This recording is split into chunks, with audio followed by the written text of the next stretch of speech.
2 के हमारे पास review exercise MCQs. Anything that has mass unoccupied space is called matter. Following are the states of matter. All of these.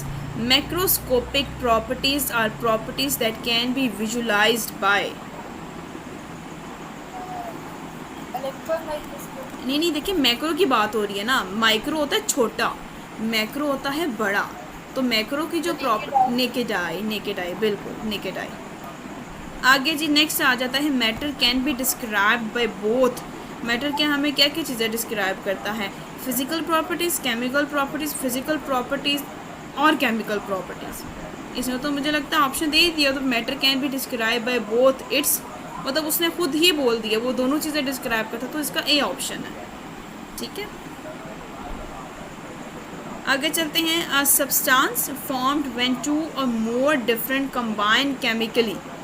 हमारे पास कहते हैं एक सब्सटेंस फॉर्म हो जब दो या दो से ज़्यादा क्या चीज़ कंबाइन होती है केमिकली. क्या चीज़?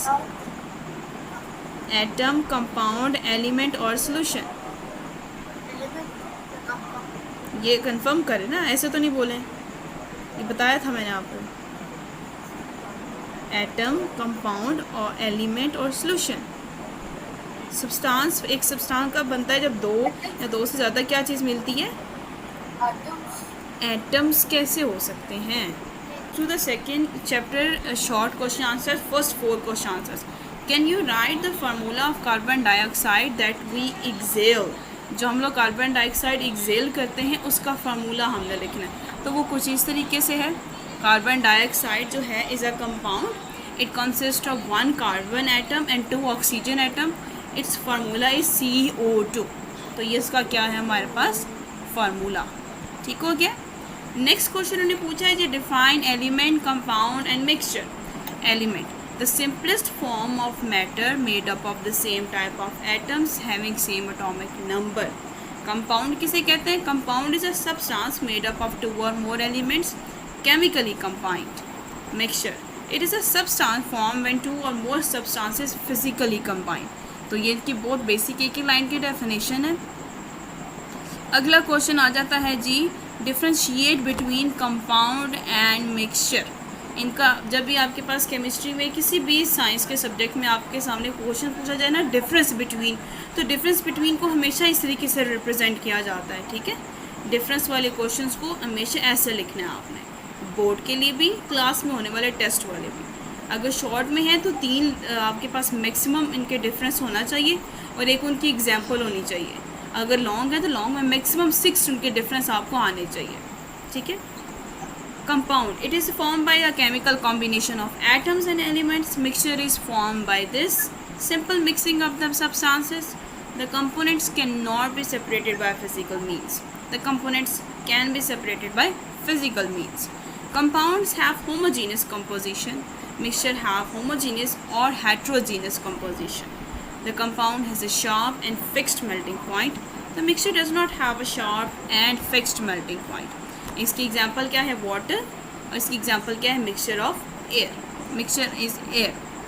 अगला क्वेश्चन है difference between concentrated and dilute solution. इसमें यहाँ पे इन्होंने 3 लिखा हुआ है. अगर ये लॉन्ग में भी आ जाता तो लॉन्ग में फुल 6 नंबर का नहीं आएगा, किसी का पार्ट आएगा. Okay. Solution with large amount of solute relative to the solvent. Dilute की definition क्या है? A solution with a small amount of solute relative to the solvent. It tends to have a strong taste due to the high amount of solute. Tends to have a weak taste due to the low amount of solute. Example क्या है? अब लगते हैं long questions की तरफ. Okay जी, long questions हैं 1 2 3 4 5 6 7. 7 है जिसमें मैक्सिमम उन्होंने डिफरेंस का पूछा हुआ है. ओके हो गया. सबसे पहले उन्होंने पूछा डिफाइन द टर्म एलोट्रॉप्स, जो कि मैंने आपको बताया था ये क्वेश्चन बहुत इंपॉर्टेंट है. Explain the allotropes of carbon. सबसे पहले उन्होंने कहा था कि एलोट्रॉप को डिफाइन करें. आपकी बुक में एग्जांपल एलोट्रॉप की एज अ कार्बन है. इसकी कोई मज़ीद एग्जांपल्स होंगी तो वो भी मैं आपके साथ शेयर कर दूँगी. ठीक है, क्योंकि आपको ज़रूरी नहीं कि सिर्फ कार्बन के एलोट्रॉप ही आते हैं, बाकी भी एलोट्रॉप्स हैं जो बेस्ट एग्जाम्पल्स हैं. ठीक है. ओके, आगे चलते हैं जी. Allotropes, the property of an element to exist in a different physical form is called allotrope. These different forms in the same physical state are called allotropes. The property of allotrope, इन्होंने sorry ये compiling में elephant लिखा गया, ये allotrope लिखा हुआ है, ठीक है। डायमंड, ग्रेफाइट, बकी बॉल, ये सबसे बेस्ट एग्जांपल्स हैं, ग्रेफाइट, डायमंड एंड बकी बॉल्स, यहाँ पे इनके बारे में लिखा हुआ है। अगला क्वेश्चन क्या है जी, what is the difference between homogeneous and heterogeneous. तो इन दोनों का शॉर्ट के लिए भी ठीक है और लॉन्ग के लिए भी अगर किसी के पार्ट के साथ आ जाए, मैक्सिमम आएगा तो शॉर्ट में ही आएगा, ठीक है। उसके बाद लिखा हुआ है जी डिफरेंस बिटवीन कोलाइड्स और सस्पेंशन, जो कि अभी हमने रीड किया कि कोलाइड्स क्या होते हैं और सस्पेंशन क्या होता है, ठीक हो गया। देखिए किस तरीके उन्होंने पहले डेफिनेशन से डिफाइन किया है, फिर उसके साइज से, फिर कहाँ से वो पास हो सकता है कहाँ से नहीं, हो दोनों की एग्जाम्पल से, ठीक है। इस तरीके से हमेशा आपने डिफरेंस लिखने, पहले उनकी डेफिनेशन, कोई ऐसी चीज़ जो इसमें प्रेजेंट है इसमें प्रेजेंट नहीं है, कोई चीज़ ऐसी जिसकी इसकी इंक्रीज़ हो रही है तो उसकी डिक्रीज़ हो रही है, ओके हो गया। How can you identify solvent and solute. In a solution, the solute is the substance that get dissolved while the solvent is the substance doing the dissolving. अब वो solute और solvent के बारे में पूछ रहे हैं, ठीक है। आगे वो 7 में कह रहे हैं there are 18 protons in argon atom, then what is the atom number of argon। इसको जो है important mention करें, the atomic number of an element is equal to the number of proton। जो एक किसी एटम का atomic number होता है वही उसका number of proton होते हैं, जो उसका अटोमिक नंबर है वही उसके प्रोटॉन नंबर की रिप्रेजेंटेशन कर रहे हैं। अगर उसके 18 प्रोटॉन है तो उसका अटोमिक नंबर भी कितना है 18, ठीक है। आगे 8 वाला देखिए, describe the state of matter with example. आप यहाँ पे 3 है लेकिन आपने प्लाज्मा भी ऐड करनी है, प्लाज्मा भी स्टेट ऑफ मैटर है एग्जाम्पल के साथ, ठीक हो गया। क्वेश्चन नंबर 9 क्या कह रहा है, differentiate between the following colloid and suspension. Colloid and suspension का डिफरेंस वही जो पीछे लिखा हुआ था, एलिमेंट एंड कंपाउंड का, फिर उसके बाद कंसंट्रेशन सोल्यूशन, डाइल्यूट सोल्यूशन का, फिर उसके बाद ये, ठीक है। ये देख लें, सबसे पहले ये लॉन्ग क्वेश्चन के लिए इंपॉर्टेंट है। अगर वो एक ही तरीके से पार्ट दे दें कि इन तीनों को डिफरेंस करें, आपके पास 6 नंबर का है 9 नंबर का, तो वहाँ पे भी हर एक का डिफरेंस 3 या 4 करके मैक्सिमम डिफरेंस देना है आपने, ठीक है। फिर उसके बाद हम लोग चलते हैं जी, अगला क्वेश्चन हमारे पास है examine the concept of solubility. ये सॉल्युबिलिटी वाला इंपॉर्टेंट है। Solubility is the ability of solute to dissolve in a solvent to form a solution, it depends on temperature and pressure. For example sugar is soluble in water. अब यहाँ पे देखिए बहुत छोटा सा कॉन्सेप्ट लिखा हुआ है, अगर शॉर्ट में आ जाएगा तो इनफ है, अगर लॉन्ग में आएगा तो हमें क्या करना पड़ेगा। अब हम चलते हैं जहाँ पे सॉल्युबिलिटी में आपके बुक में कितना लिखा हुआ था। अच्छा, सिर्फ अगर डेफिनेशन की हद तक आएगा तो इनफ है, ठीक है, डेफिनेशन की हद तक। लेकिन अगर वो आपसे पूछ लें कि डेफिनेशन के साथ साथ सॉल्युबिलिटी का टेम्परेचर इंक्रीज़ और डिक्रीज़ होने में क्या इफेक्ट पड़ता है, तो आपके पास ये वाला टेबल जो आपके पेज नंबर 23 पे बना है वो जो ग्राफ है, ये दोनों इसके साथ बहुत कंपल्सरी इम्पोर्टेंट है, ठीक हो गया।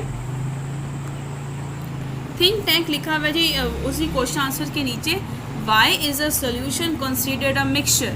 थिंक टैंक इंपॉर्टेंट होता है, स्टूडेंट अक्सर इसको मिस कर देते हैं। यहाँ पे लिखा हुआ है a solution, okay, solution is considered a mixture because it is composed of 2 or more substances. हम लोगों ने कहा कि हम एक सोल्यूशन को मिक्सचर कब कहते हैं, जब हमने उसमें एक या एक से ज़्यादा सब्सटेंस उसके अंदर मिक्स किया हो, या सोल्यूट या सॉल्वेंट। तो ऐसी चीज़ें जब मिक्स होती हैं तो क्या बनता है, mixture. And the components retain their own properties and can be separated by the physical means. For example, salt dissolved in water forms a solution, but they can be separated through evaporation. अगला question उन्होंने पूछा है, how will you test whether the given solution is a colloid or a solution? आप टेंडाल effect से बताएंगे। टेंडाल effect में अगर जहाँ पे भी हमारा लाइट स्कैटर्ड कर जाएगी तो वो हमारे पास क्या होगा, कोलाइड्स होगा। अगर उसने पास नहीं किया, वहाँ पे लाइट ने स्कैटर नहीं किया, तो वो हमारा सोल्यूशन हो जाएगा, ठीक है। ये भी क्वेश्चन इंपॉर्टेंट है, इंपॉर्टेंट मेंशन कर दें इसके ऊपर।